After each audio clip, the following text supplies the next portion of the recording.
Bismillahirrahmanirrahim. Assalamualaikum warahmatullahi wabarakatuh. Salam sehat untuk kita semua.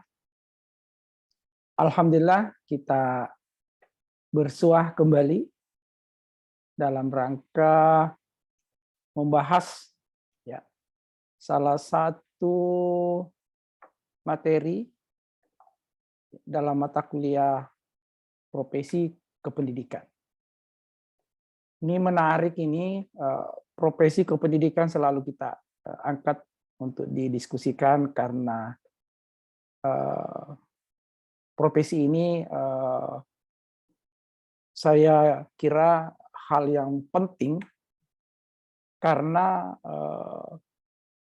yang dihadapi adalah sumber daya manusia, ya, yang memiliki karakteristik yang berbeda-beda. Apalagi di usia-usia perkembangan secara fisik mengalami perubahan-perubahan yang sangat yang sangat cepat.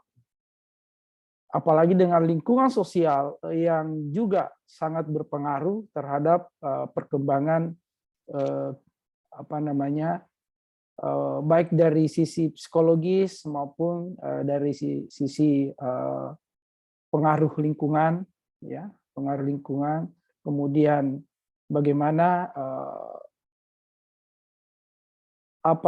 bagaimana anak-anak ini bisa mengenali dirinya, ya, mengenali dirinya seutuhnya, karena ini menyangkut masalah masa depan mereka, ya. Oleh karena itu kita selalu tertarik untuk membahas tentang profesi ini, ya, profesi kependidikan, ya, khususnya yang berkecimpung dalam dunia kependidikan, terkhusus lagi tenaga pendidik di dalamnya, ya, tenaga pendidik bisa guru, bisa dosen dan sebagainya, yang terlibat langsung, ya, yang terlibat langsung dalam mendesain proses pembelajaran. Nah, untuk kali ini setelah beberapa hal kita sudah diskusikan di awal, untuk kali ini kita mengangkat topik, ya, mengangkat salah satu topik tentang kompetensi yang dimiliki oleh guru dalam mengajar, ya, dalam melakukan proses pembelajaran, ya. Jadi kita coba akan membahas tentang bagaimana guru itu menguasai proses pembelajaran, ya. Jadi pokok bahasanya adalah keterampilan mengajar, ya, keterampilan mengajar oleh guru itu sendiri. Nah, kita coba membahas keterampilan dasar-dasar apa yang perlu dipahami dan perlu diketahui oleh seorang pendidik. Baik, kita akan bahas beberapa slide yang saya sudah persiapkan seperti berikut ini. Baik, kita lanjutkan materi kita, yaitu keterampilan dasar mengajar. Seperti sebelumnya saya sudah katakan bahwa ini menarik untuk kita diskusikan karena ini masalah keterampilan. Nah, artinya ini sangat berpengaruh terhadap proses transformasi keilmuan, ya. Bagaimana suatu materi, ya, kita sampaikan dengan pendekatan-pendekatan yang kita kuasai. Nah, ini juga butuh keterampilan. Nah, ini yang kita coba diskusikan, kita bahas kali ini. Baik, beberapa hal yang perlu diperhatikan, dan pada umumnya keterampilan dasar mengajar ini dibagi ke dalam poin-poin tertentu, yaitu antara lain keterampilan bertanya, kemudian keterampilan memberi penguatan, keterampilan mengadakan variasi, keterampilan menjelaskan, keterampilan membuka dan menutup pelajaran, keterampilan membimbing diskusi kelompok kecil, keterampilan mengelola kelas, dan keterampilan mengajar kelompok kecil dan perorangan. Ini ada berapa? Ya, walaupun mungkin ada istilah-istilah lain yang dikemukakan pada beberapa materi-materi lain. Tetapi pada dasarnya seperti ini yang perlu dipahami tentang keterampilan dasar mengajar. Ya, walaupun nanti konteks tidak sama persis, tetapi paling tidak arahnya menuju ke sini, ya, ke keterampilan ini. Baik, kita coba bahas satu persatu. Pertama adalah keterampilan bertanya dasar. Ya, di sini keterampilan bertanya dasar yang dimaksud di sini adalah bagaimana membangkitkan minat dan rasa ingin tahu peserta didik terhadap materi pembelajaran. Ya. Jadi ini masih pemahaman, ya, ini masih pemahaman tentang keterampilan dasar, keterampilan bertanya dasar.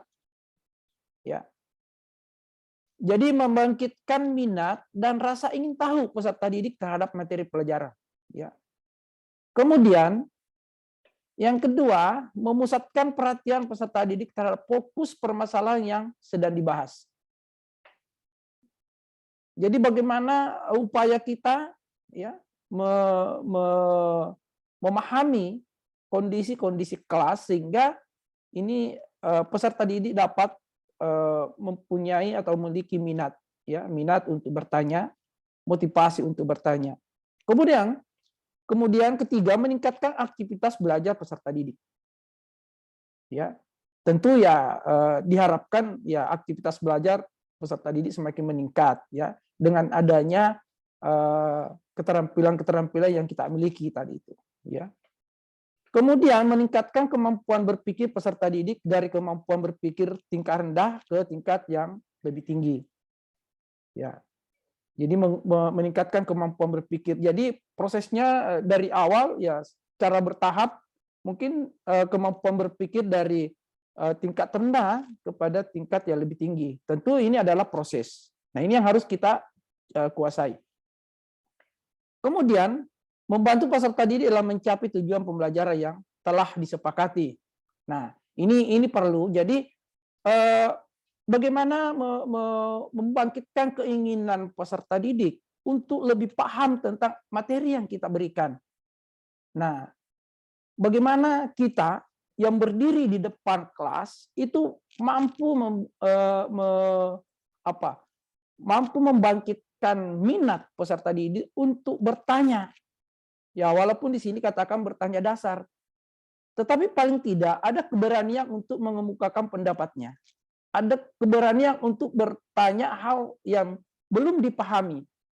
Ya, sehingga ini juga kita punya seorang guru harus mampu menggiring ke sana. Jadi kita punya keterampilan bagaimana supaya keinginan dari peserta didik itu betul-betul bisa dia salurkan lewat keterampilan bertanya itu. Kemudian komponen-komponen yang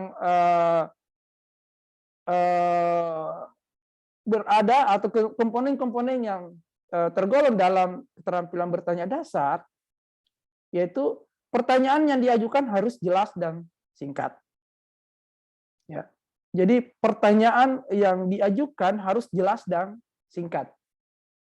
Nah, agar supaya betul-betul bisa dipahami oleh peserta didik. Memberikan acuan, kemudian pemusatan pertanyaan, pemindahan giliran ketika memberikan pertanyaan, penyebaran pertanyaan, pemberian waktu berpikir untuk menjawab pertanyaan, kemudian memberikan tuntunan, ya. Di sini ada bagian jika jawaban siswa tidak atau kurang tepat, ya, kemudian ya menyusun kembali pertanyaan yang lebih sederhana, bertanya dengan cara lain, mereview penjelasan sebelumnya. Nah, ini yang komponen-komponen bertanya dasar ini. Jadi, nah, beberapa pertemuan yang lalu kita sudah singgung bagaimana seorang guru mengelola kelas. Ya, makanya di kompetensi pedagogik memang sudah dijelaskan bahwa sebelum peserta didik masuk belajar inti, ini seorang guru harus paham karakteristik peserta didik. Ya, jadi harus betul-betul paham sehingga pengaturan atau pengelolaan kelas itu bisa dilakukan sebelum pembelajaran inti, sehingga memudahkan kelas itu untuk terjadi komunikasi timbal balik. Ya, ya. Jadi bagaimana mengelola komunikasi, mengelola pertanyaan, ya, sehingga pusat perhatian peserta didik itu terhadap apa yang kita kemukakan. Ya, sehingga menimbulkan motivasi juga untuk memberi respon, baik itu mau bertanya atau menjelaskan apa yang kita ungkapkan. Itu yang keterampilan bertanya dasar. Kemudian ada juga keterampilan bertanya lanjut. Nah, di sini adalah bagaimana mengembangkan kemampuan peserta didik dalam menemukan, mengorganisasi dan menilai informasi yang didapatnya. Jadi ini sedikit lebih luas ya, pemahaman lebih luas. Nah, jadi lanjutan dari bertanya dasar tadi ya. Kemudian meningkatkan kemampuan peserta didik dalam membentuk dan mengungkapkan pertanyaan yang didasarkan atas informasi lengkap dan relevan. Ya. Jadi kita mencoba menggiring peserta didik ketika kita bertanya, dia mengungkapkan hal-hal yang memiliki dasar hukum misalnya, atau memiliki referensi yang kuat, sehingga ungkapan-ungkapan yang diberikan punya dasar hukum yang kuat. Nah, ini yang perlu kita coba kelola ya. Ini yang perlu kita kuasai. Kemudian mendorong peserta didik untuk mengembangkan ide-ide dan mengemukakan ide kepada teman-temannya secara timbal balik. Nah, ini sudah masuk pada bagaimana terjadi komunikasi atau terjadi diskusi timbal balik ya. Jadi bagaimana misalnya ide dari peserta yang lain itu bisa dikembangkan oleh peserta yang berikutnya atau yang lain ya. Bisa dikembangkan sehingga pertanyaan atau diskusi-diskusi itu bisa berlanjut. Ya, jadi kita mampu mengelola itu. Kita mampu karena memang kita adalah menjadi motivator dalam kelas. Ya. Guru adalah menjadi motivator dalam kelas. Guru juga menjadi simpulan ya bisa menyimpulkan dari beberapa hasil diskusi yang terjadi. Sehingga bisa mengakomodasi semua hal-hal yang terjadi. Jadi samping itu mampu bagaimana membangkitkan. Jadi pertanyaan-pertanyaan kita atau ulasan-ulasan kita itu bisa dimengerti, dipahami, tapi kita juga bisa menyimpulkan, bisa memberikan respon yang benar atau yang tepat pada peserta didik. Kemudian memberikan kesempatan kepada semua peserta didik untuk memperoleh sukses melebihi yang bisa dicapainya. Ya, jadi bisa keberlanjutan dari sebuah informasi itu bisa diberi, ya bisa diberi kesempatan kepada peserta didik. Jadi ini keterampilan bertanya sehingga kelas itu hidup ya. Kelas itu betul-betul punya progres ya, progres hidup dan tidak ada satupun, kalau bisa tidak ada satupun peserta didik yang pemikirannya di luar dari materi yang diajarkan. Jadi fokus ya, fokus peserta, fokus kepada materi yang didiskusikan pada saat itu. Ini mampu ya, ini juga harus mampu dikelola. Nah, komponen yang bertanya lanjut tadi ya saya kira ini pertanyaan yang memperhatikan tingkat kognisi atau berdasarkan takson Bloom. Ya nanti di level-levelnya apakah level C1, C2 ya tergantung tingkat akademik ya, level sekolah atau yang kita hadapi. Ya tentu kalau SD, SMP, SMA, SMK itu berbeda. Tentu taksonomi Bloom atau tingkat penguasaan didasarkan pada capaian-capaian pembelajaran yang kita inginkan. Ya. Kemudian memperhatikan urutan pertanyaan, menggunakan pertanyaan melacak, meningkatkan interaksi antar siswa. Jadi pertanyaan-pertanyaan ini kalau bisa berjenjang, mulai yang mudah, kemudian ditingkatkan sedikit lebih menantang, sampai dengan yang membutuhkan analisis atau bahkan bisa melacak, ya, bisa melacak hal-hal yang belum dipahami dari kelanjutan pertanyaan itu. Kemudian, nah keterampilan memberi penguatan ini penting juga karena bagaimanapun juga yang namanya memberi penguatan sangat dibutuhkan oleh peserta didik, ya, sehingga peserta didik betul-betul lebih fokus, ya, lebih fokus dan lebih terarah, ya, lebih terarah. Nah di sini dikatakan bahwa keterampilan memberi penguatan itu termasuk meningkatkan perhatian peserta didik, ya. Jadi bagaimana bisa meningkatkan perhatian. Jadi betul-betul dia ingin tahu, ya. Jadi kita selalu memberi penguatan-penguatan, ya, apa yang telah didiskusikan. Membaktikan dan memelihara motivasi belajar peserta didik. Nah ini, jadi motivasi yang sudah ada coba dipelihara dan selalu dibangkitkan. Jadi selalu ada hal-hal yang baru setelah kita memberi penguatan. Tentu lagi ada hal lagi yang perlu kita diskusikan, ya kita terus berlanjut, ya terus berlanjut. Kemudian ya tentu memberi kemudahan kemudahan belajar kepada peserta didik, ya. Kemudian mengontrol dan memodifikasi tingkah laku peserta didik yang kurang positif serta mendorong munculnya tingkah laku yang produktif. Ya, jadi di samping tadi itu jadi kita mencoba memodifikasi atau membentuk perilaku positif yang produktif. Yang tadinya ya muncul kurang positif, maksudnya di sini mungkin kelihatannya tidak memiliki motivasi yang besar. Sehingga mencoba kita memberi penguatan-penguatan, sehingga mencoba kita memodifikasi, ya, mengontrol tingkah laku yang ada, sehingga nantinya muncul tingkah laku yang produktif. Jadi dalam kelas semua itu diharapkan semua pemahaman yang diberikan oleh guru dalam kelas itu diharapkan outputnya semua sama. Pemahaman terhadap materi itu diharapkan semua sama. Nah, itulah yang pentingnya mencoba kita selalu memberi penguatan-penguatan. Kemudian mengarahkan kepada cara berpikir yang baik dan inisiatif pribadi. Ya. Jadi bagaimana menumbuhkan jiwa ingin tahu, ya, ingin tahu.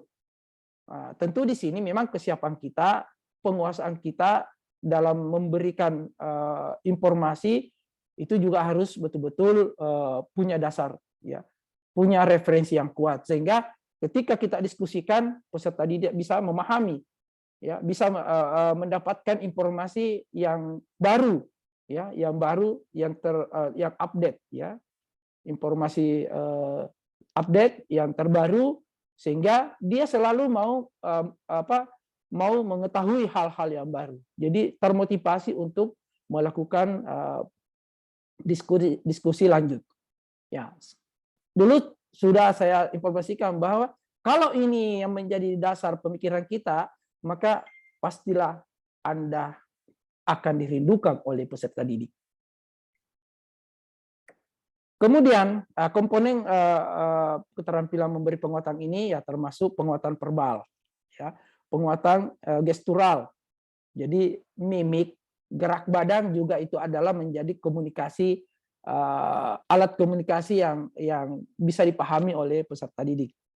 Kemudian penguatan dengan cara mendekati, ya. Jadi biasanya dengan memberikan sentuhan, memberikan reward. Jadi reward itu tidak mesti selalu dalam bentuk finansial, selalu dalam bentuk hadiah berupa barang, berupa alat, tidak. Tapi dengan memberikan sentuhan-sentuhan, memberikan penguatan seperti itu, saya kira siswa memiliki motivasi atau merasa sangat-sangat diperhatikan dan sangat menjadi hal terpenting di dalam kelas. Ya, contoh misalnya cara berkomunikasi dengan menyebut ananda, menyebut namanya, atau paling tidak memegang pundaknya, memberikan sentuhan-sentuhan lembut, sehingga mungkin tadinya ogah-ogahan, tetapi karena kita memberikan sebuah penguatan-penguatan pada yang bersangkutan, sehingga dia termotivasi untuk mengungkapkan hal-hal yang baru. Ya. Jadi dia ikut larut dalam pembicaraan-pembicaraan yang kita diskusikan pada saat itu. Penguatan dengan kegiatan menyenangkan, ya tentu ya kita ini adalah desainer, ya desainer proses pembelajaran. Kita harus menyenangkan, ya kita harus memberi penguatan yang menyenangkan. Kemudian penguatan berupa tanda atau benda, ya penguatan ya, tak penuh, ya tak penuh. Ini banyak yang bisa dipahami, ya penguatan yang bisa kita kelola, ya kita bisa kelola dalam proses pembelajaran. Kenapa ini dibutuhkan? Supaya pemahaman peserta didik yang tadinya beragam, yang tadinya ungkapannya bermacam-macam dari semua peserta didik yang ada dalam kelas, kita bisa berikan penguatan. Kita bisa memberikan simpulan dalam bentuk penguatan. Sehingga peserta didik bisa memahami apa yang sebenarnya yang dimaksud dengan yang kita diskusikan pada saat itu. Nah, ini yang perlu kita pahami juga ini. Kemudian keterampilan mengadakan variasi. Nah, ini perlu kita melakukan sebuah variasi dalam proses pembelajaran supaya tidak terjadi kebosanan. Nah, di sini memelihara dan meningkatkan perhatian peserta didik terhadap hal-hal yang berkaitan dengan aspek belajar. Ya, kemudian meningkatkan kemungkinan berfungsinya motivasi dan rasa ingin tahu peserta didik melalui kegiatan investigasi dan eksplorasi. Membentuk sikap positif terhadap guru dan sekolah. Ya. Kemungkinan dilayaninya peserta didik secara individual sehingga memberikan kemudahan belajar. Ya. Mendorong aktivitas belajar atau cara belajar peserta didik yang berkadar tinggi dengan cara melibatkan peserta didik melalui berbagai kegiatan atau pengalaman belajar yang menarik. Nah, ini memang karena memang sebenarnya kalau mau secara ini bahwa kelas itu adalah milik dari peserta didik. Ya. Kita ini hanya menjadi perantara dari mereka. Kalau dulu konsep K13 memang itu persentase keterlibatan peserta didik lebih banyak, ya lebih banyak daripada persentase kita dalam memberikan komunikasi di kelas. Artinya kita mendesain dia lebih banyak yang dilibatkan dalam penguasaan kelas itu. Ya, artinya dia yang memiliki kelas. Kita ini sebagai motivator, mengarahkan, ya, menjadi motivasi. Ya, karena banyak juga teman-teman guru yang menganggap bahwa sumber informasi satu-satunya adalah guru, adalah dia sendiri, sehingga menguasai kelas, tidak memberikan kesempatan kepada peserta didik untuk mengembangkan apa yang mereka miliki, sehingga kemampuan mereka tidak bisa kita kita pahami. Kemudian ini saya kira ini komponen-komponen keterampilan variasi, yaitu variasi dalam gaya mengajar. Kemudian ada variasi media dan bahan ajar. Kemudian ada variasi interaksi. Nah, variasi dalam gaya mengajar, ya tentu di sini variasi suara. Seorang guru harus memang suaranya harus melengking, harus besar, ya, supaya kelas itu bisa merata, suara kita bisa didengar oleh semua peserta didik.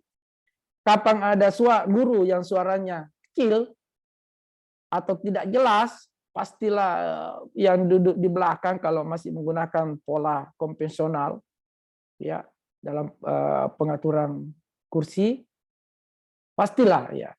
Apalagi kalau cenderung tidak berpindah-pindah. Nah, ini cenderung berpindah-pindah. Jadi gaya mengajar itu dibutuhkan. Kemudian ya itu tadi pergantian posisi, kemudian pemberian waktu, gerakan badan dan mimik, kontak badan, kemudian pemusatan perhatian. Kita harus betul-betul paham itu kelas. Jadi kalau bisa tidak satu pun siswa yang berpikir lain kecuali apa yang kita diskusikan saat itu. Nah, itu yang kita kelola. Itu yang kita coba variasikan. Kalau misalnya secara psikologis yang duduk di belakang merasa dia tidak diperhatikan, maka kita harus bergerak ke belakang. Ya makanya memang ya tuntutan pertama materi itu harus kita pahami sebelum kita ajarkan, sebelum kita komunikasikan, sehingga kita mudah untuk mengelola kelas itu. Ya, bagaimana memberikan waktu peserta didik untuk berkomentar, bertanya, itu gaya seorang guru dalam mengajar. Kemudian variasi media. Nah, ini perlu juga media yang kita gunakan. Ya, variasi media ini boleh dalam bentuk media audio, boleh dalam bentuk visual, atau media gabungan audio visual. Dan sekarang memang perkembangan media audio visual sehingga peserta didik itu bisa lebih paham apa yang diajarkan. Ya, jadi media dengar, media pandang, ataukah media variasi media manipulasi atau taktik, ya, menggunakan taktik atau manipulasi media. Ini bisa. Ya, guru apa saja sebenarnya. Ini kekuatan media. Namanya media itu kan alat bantu. Contoh misalnya, kalau misalnya seorang guru biologi, ya, kemudian mau mengajarkan bagian-bagian tubuh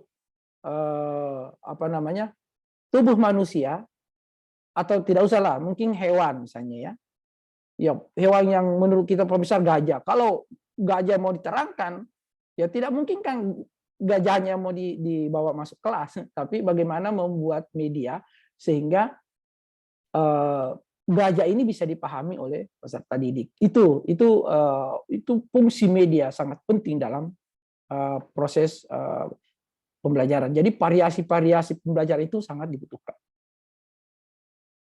Kemudian keterampilan menjelaskan. Nah, jadi beberapa keterampilan yang tadi sudah dijelaskan, sudah dibahas. Nah, sekarang keterampilan menjelaskan.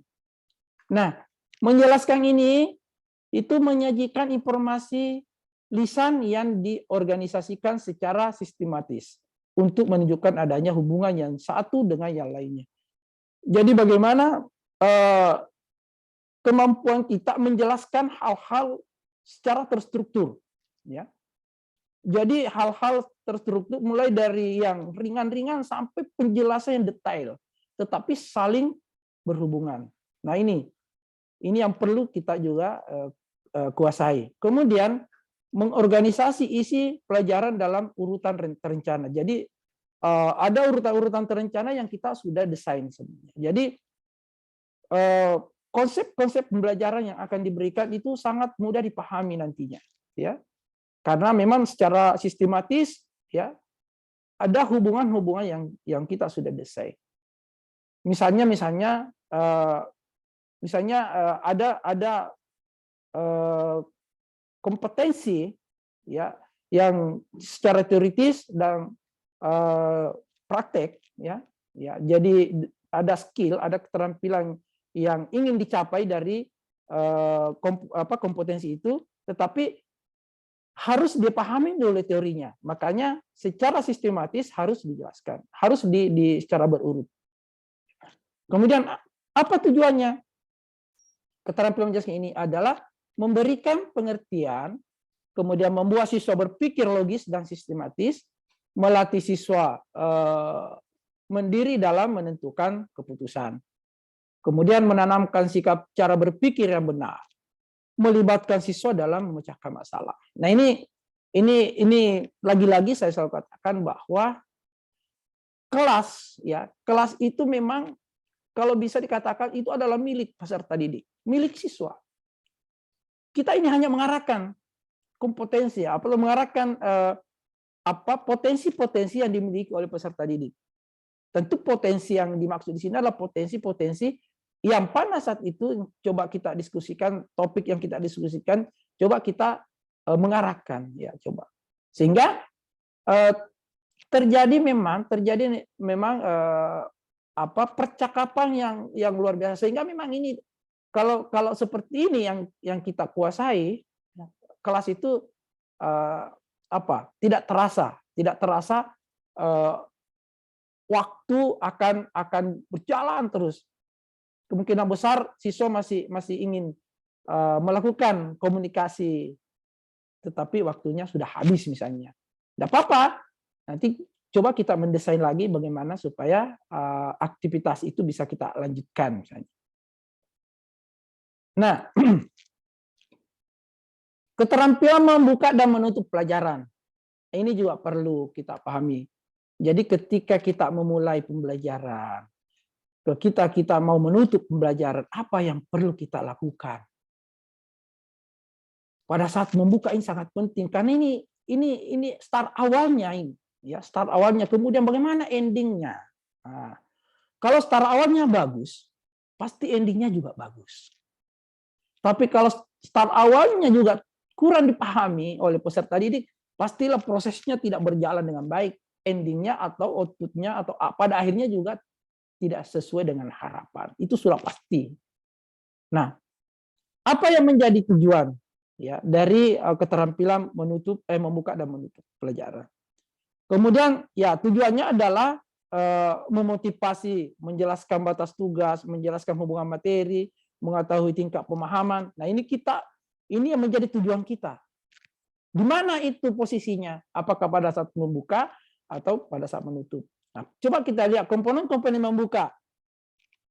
Komponen membuka di sini adalah menarik perhatian, menimbulkan motivasi, memberi acuan, memberi kaitan. Ini perlu dikuasai. Baru masuk, gurunya dengan senyum khas, dengan sapaan, ya yang kebiasaan mungkin kalau Muslim, Assalamualaikum warahmatullahi wabarakatuh, anak-anakku semua, apa kalian sehat? Di masa pandemi ini kita dibatasi, tetapi kita tetap melakukan aktivitas. Nah, kemudian memberi penguatan kembali tentang materi-materi, memberi penjelasan apa tujuannya, ya. Kemudian materi-materi yang akan dijelaskan hari ini, yang akan kita diskusikan hari ini, seperti ini. Nah, bahkan sebenarnya mungkin di awal-awal boleh saja kita berkomunikasi tentang konten materi yang kita mau bahas pada saat itu. Tidak masalah. Kita memberi nanti, diharapkan di akhir ini anak-anakku semua bisa menguasai atau bisa menjelaskan tergantung kompetensi capaian yang ingin dicapai di pelajaran itu. Nah, sehingga peserta didik sudah paham, sudah tahu di awal, oh tujuan pembelajaran ini seperti ini, ya diharapkan oleh Bapak Ibu guru seperti ini. Sehingga dia akan fokus. Tergantung kita ya penguasaan keterampilan tadi kita jalankan sesuai dengan konsep-konsep yang kita sudah susun. Nah, kemudian setelah terlaksana berproses, nah ada penutup di sini. Penutup bagaimana menutup pelajaran? Ya, di sini meninjau kembali, mengevaluasi penguasaan, memberikan tidak lanjut. Nah, ini poin-poin penting ini perlu dipahami. Jadi meninjau kembali, melihat mulai dari awal sampai akhir apa yang terjadi. Coba kita resume, kita memberikan hasil, kita memberi informasi tentang simpulan dari semua yang kita pelajari saat itu. Kemudian kita evaluasi penguasaan. Ya, kita evaluasi di mana masih terdapat kelemahan, di mana ada kelemahan-kelemahan. Coba kita perbaiki. Kemudian yang perlu di sini adalah memberi tindak lanjut. Apa bentuk tindak lanjut dari hasil-hasil pelajaran pada saat itu? Apakah tindak lanjut itu akan dibuat dalam bentuk diskusi? Apakah tindak lanjut itu akan dibicarakan pada pertemuan berikutnya? Nanti sesuai dengan kompetensi-kompetensi yang akan kita berikan. Nah, ini yang perlu pada saat penutupan, pada saat menutup pelajaran. Sehingga anak-anak begitu selesai belajar tahu tentang apa yang dipelajari hari itu. Jadi begitu pulang sudah tahu. Bahkan sebenarnya ini adalah evaluasi hasil belajar pada saat itu, bisa kita pahami. Jadi penilaian itu bisa penilaian pada saat itu. Ya, jangan juga karena banyak juga menilai di akhir.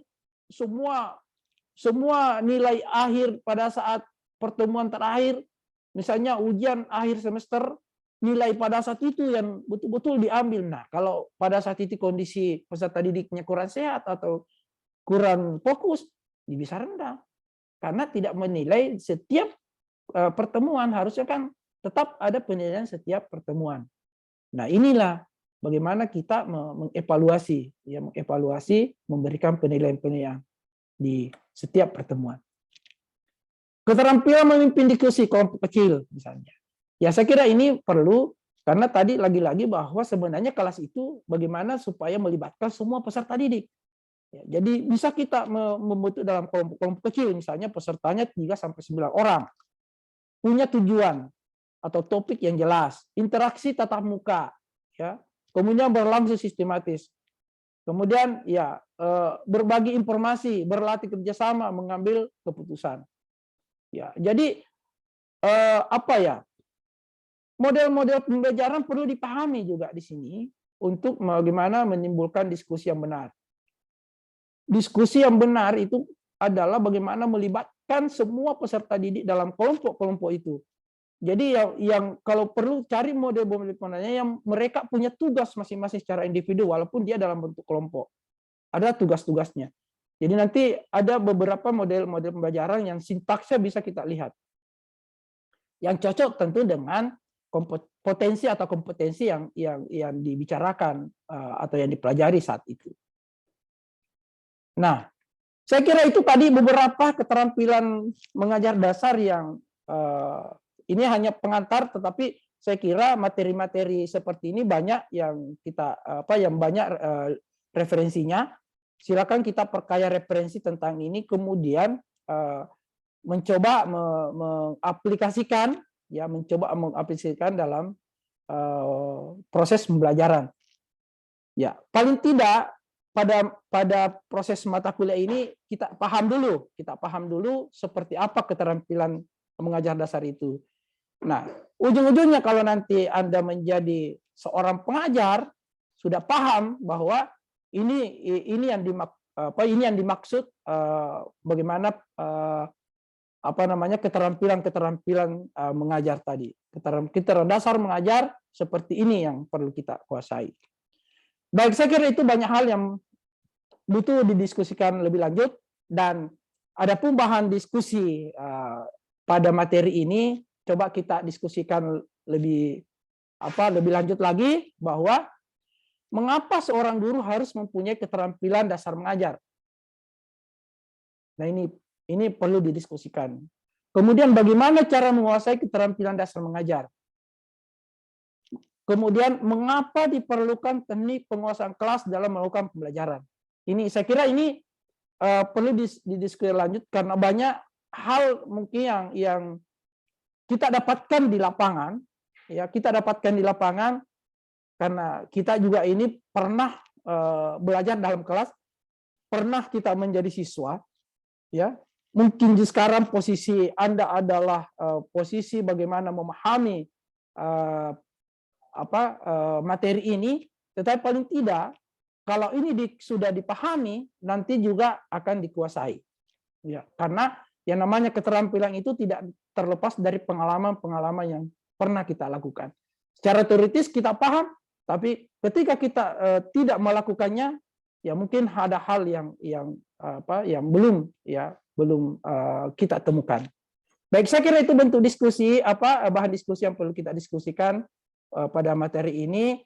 Dan sekali lagi terima kasih atas segala atensi Anda untuk ikut pada video pembelajaran ini. Semoga bermanfaat untuk kita semua, terutama pada diri saya pribadi. Dan saya akhiri dengan ucapan Assalamualaikum warahmatullahi wabarakatuh. Salam sehat.